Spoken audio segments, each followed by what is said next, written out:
Welcome back. All right, so as promised, a career video today for all you fine people. A player that I thought I had already done a career video on, number 34 for the New York Rangers, John Vanbiesbrouck. Now, there's been discussions at points in time by fans about whether or not his number should have been retired by the Rangers. Also, the same discussions with the Panthers. For Vanbiesbrouck, he's one of those rare goaltenders that's played for both the Rangers and the Islanders. Far better known for being a Rangers goaltender, of course. So he's drafted with the number 72 pick in 1981. Now, the interesting thing is he does play in a game with the New York Rangers in the 81-82 season because of injuries. Ravaged by injuries in net, the Rangers have to put him in there. He ends up winning that start. Ends up with a 967 save percentage out of that game. And at 18 years of age and 92 days, he became the youngest goaltender to win in his first start in the National Hockey League. So, pretty impressive right there.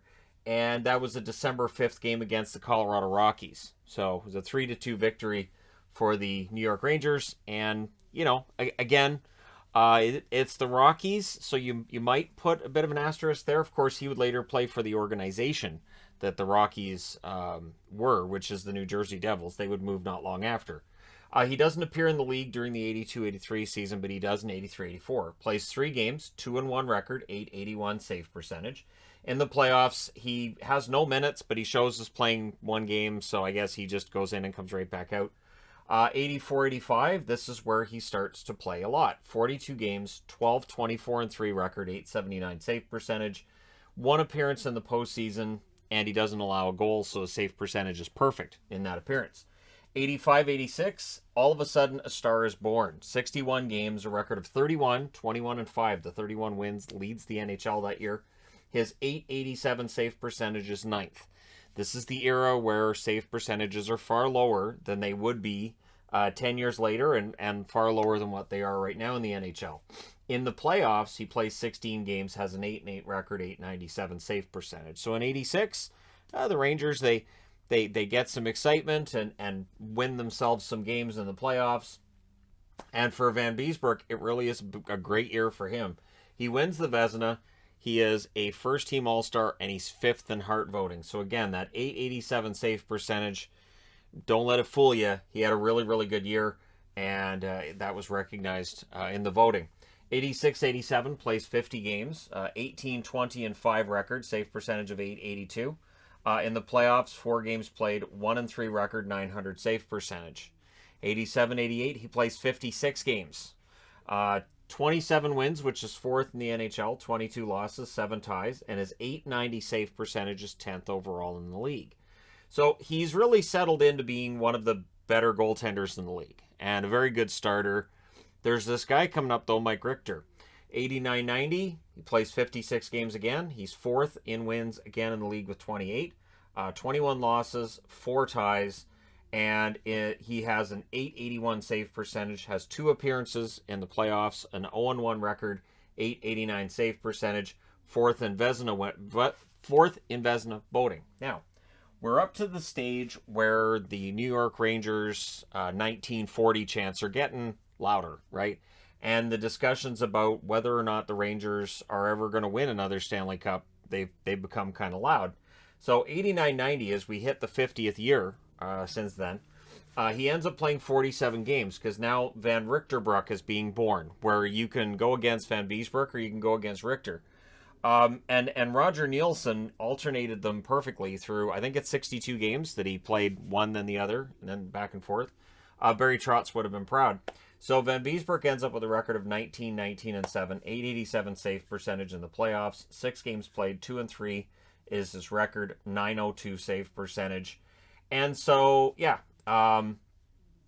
he's a winner for the Vezina, 4th in the Vezina here, 902 save percentage in the playoffs here. Things are going pretty well. 90-91, he plays 40 games, 15-18-6 record, 891 save percentage, just the one playoff game. He doesn't get a decision, ends up with a 955 save percentage, meaning he came in relief.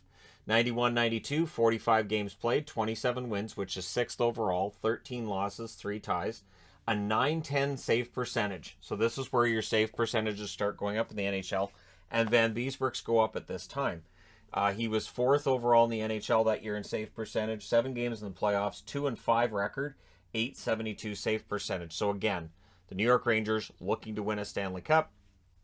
They're not getting far enough, and there's plenty of discussions about Vanbiesbrouck, Richter, and whether or not you can have both. Do you have to sacrifice one in order to get what you need for the Cup? 92-93, and what would be his final year with the New York Rangers, 48 games, 20-18-7 record, 900 save percentage, which was 5th overall in the NHL. But the New York Rangers are spending a lot of money on their players. They're not getting the return on it. And Florida's coming in. Florida and Anaheim are coming in. Now, the Vancouver Canucks jump into this. They acquire John Vanbiesbrouck on June 20th, 4 days before the expansion draft, because the Canucks want to make sure it's for a player to be named later. The player is named after the expansion draft. But the Vancouver Canucks want to keep Kay Whitmore. The Anaheim Ducks were very much in favor of bringing in Kay Whitmore. Whitmore's a young goaltender for Vancouver at this time, seen as having pretty high upside.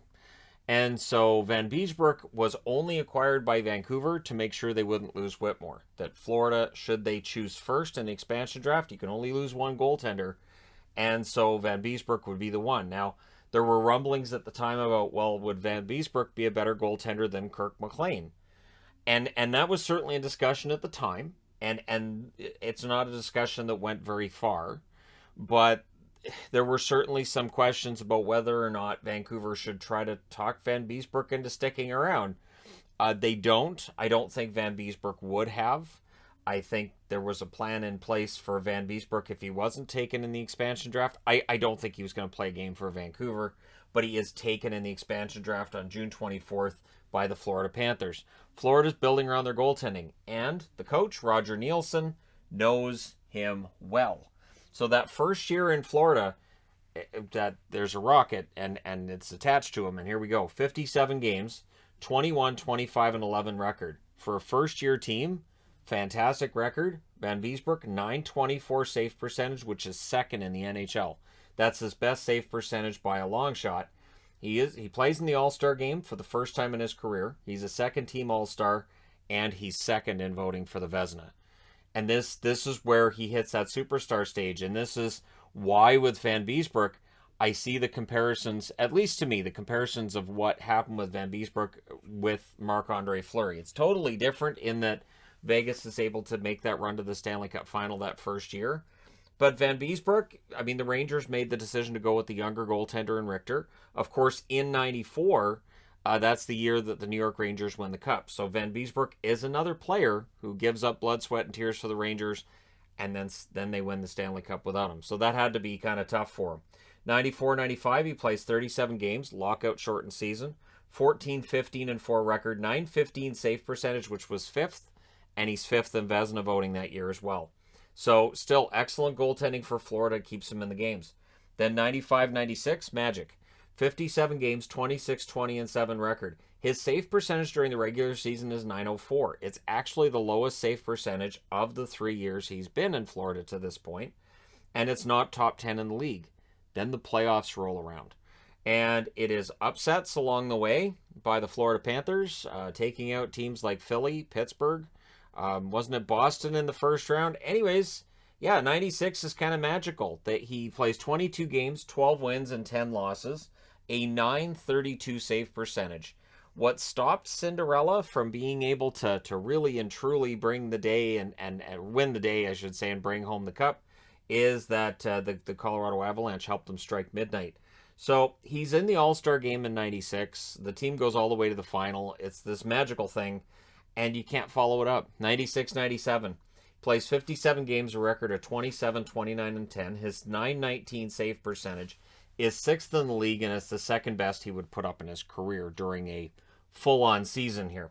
So in the playoffs, he plays 5 games, a 1-4 record, .929 save percentage. He's in the All-Star game again, but this is where, of course, for Florida, they go to that Stanley Cup final in 96. They haven't got out of the first round since, and this is a first round where they lose.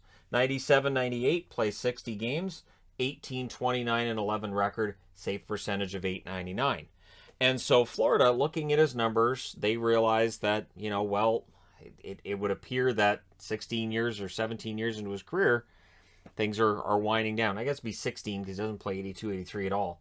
But either way, all right, fine, he's in his mid-30s, they're going to look somewhere else. So Philadelphia signs him on July 16th, and this is in an era where Philadelphia is looking for really that next Ron Hextall kind of run. Hextall in '87 was a revelation, and then things kind of fall off. Hextall gets traded out in the Lindros deal, and Philly was left trying to find that goaltender.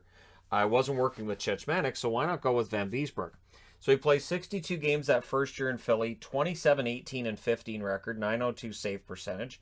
In the playoffs, 6 games played, 2-4 record, 938 save percentage. So very good in the playoffs, but he only wins 2 out of the 6 games in that playoffs. 99-2000 his last full season, I should say, as a starter in the NHL. 50 games, 25, 15, and 9 record, 906 save percentage.